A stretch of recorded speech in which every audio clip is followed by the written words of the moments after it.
ഇപ്പൊ കുളിക്കുന്നത് പിണറായിയാണോ പിണറായിയുടെ പട്ടിയാണോ എന്നറിയാൻ വിവരാവകാശ നിയമം അനുസരിച്ച് നമുക്ക് ചോദ്യം ചോദിക്കാൻ നിവൃത്തിയില്ല. ആഡംബരവും ധൂർത്തും നടത്തി കേരളത്തിലെ ജനങ്ങളെ കൊള്ളയടിച്ച് കേരളത്തിന്റെ ഖജനാവ് കാലിയാക്കി. നമ്മുടെ ട്രഷറിയിൽ പൂച്ച വെറ്റ് കിടക്കുകയാണ് അല്ലേ? ആത്മഹത്യ ചെയ്യാതിരിക്കുന്ന KSRTC പെൻഷൻകാർക്ക് ഞാൻ അഭിവാദ്യം അർപ്പിക്കുകയാണ്. അന്തിമമായ വിചാരണയും അന്തിമ വിധിയും വരാൻ ഇനി അധിക നാൾ കാത്തിരിക്കേണ്ടി വരില്ല. ഒരു ഹെലികോപ്റ്റർ എടുത്തിട്ടിരിക്കുക. നമ്മുടെ തറവാട്ടുകളിലേക്ക് വലിയ വിലപിടിപ്പുള്ള ആനയെ വാങ്ങി അന്തസ്സിന് കെട്ടുന്നത് പോലെ 80 ലക്ഷം രൂപ പ്രതിമാസ വാടകയ്ക്ക് മുഖ്യമന്ത്രിക്ക് എപ്പോഴെങ്കിലും ഒന്ന് സഞ്ചരിക്കാൻ ഒരു ഹെലികോപ്റ്റർ ഇവിടെ റെഡിയായി നിൽക്കുക. ഈ പണ്ട് പറഞ്ഞതെല്ലാം ഒന്ന് പിൻവലിക്കണം. അത് മാത്രമാണോ മുഖ്യമന്ത്രി അദ്ദേഹത്തിന്റെ ഇപ്പൊ മുഖ്യമന്ത്രിയുടെ വീടിന് ചുറ്റുമതിലിന്റെ നീളം കൂട്ടാൻ 48 ലക്ഷം രൂപ, പശുത്തൊഴുത്ത് പണിയാൻ 45 ലക്ഷം. ഇതെല്ലാം വിവരാവകാശ നിയമം അനുസരിച്ച് പുറത്തു വന്ന വിവരങ്ങളാണ്. മുഖ്യമന്ത്രിയുടെ പശുത്തൊഴുത്തിന് 45 ലക്ഷം രൂപ എന്തിന് ചെലവായി എന്ന് വിവരാവകാശ നിയമം അനുസരിച്ച് ചോദിച്ചാണ് ആവർത്തിച്ച് ചോദിച്ചപ്പോഴുള്ള മറുപടി. അവിടെ പശുക്കൾക്ക് ഒന്നാന്തരം പശുത്തൊഴുത്തും അത് എയർ കണ്ടീഷൻ ചെയ്തിട്ടുണ്ട്. അത് മാത്രമല്ല മ്യൂസിക് സിസ്റ്റം. എന്തിനാണെന്നറിയാമോ? സംഗീതം കേട്ടാൽ പശു പാല് ചുരത്തും, നന്നായിട്ട് ചുരത്തും.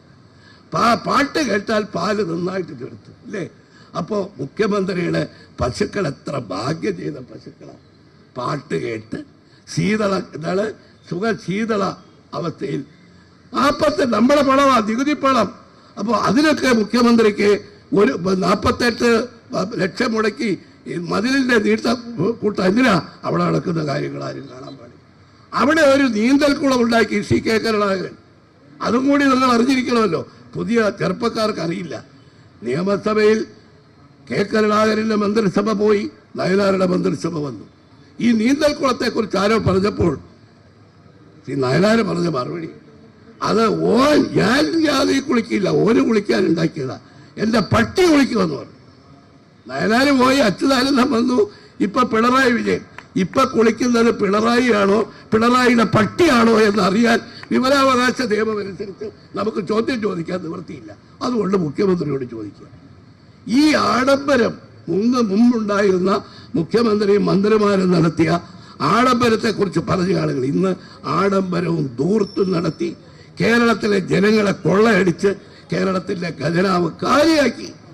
ഈ നമ്മുടെ സെക്രട്ടേറിയറ്റിലെ നിങ്ങളെ ട്രഷറിയിൽ പോയാൽ 1 ലക്ഷം 5 ലക്ഷം ഒന്നും കൊടുത്താൽ മാറില്ല. പ്രതിപക്ഷ നേതാവ് ആവർത്തിച്ച് പറയുന്ന ഒരു കാര്യമുണ്ട്.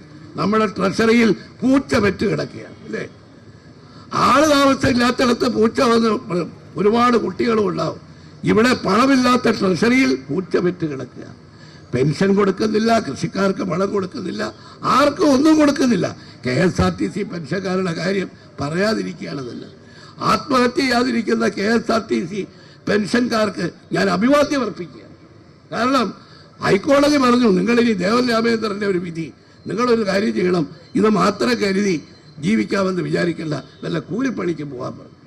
ഹൈക്കോടതി ജഡ്ജി പെൻഷൻകാരോട് പറയാ നിങ്ങൾ കൂലിപ്പണിക്ക് പോകാൻ എന്ന് ആലോചിച്ച് നോക്കി.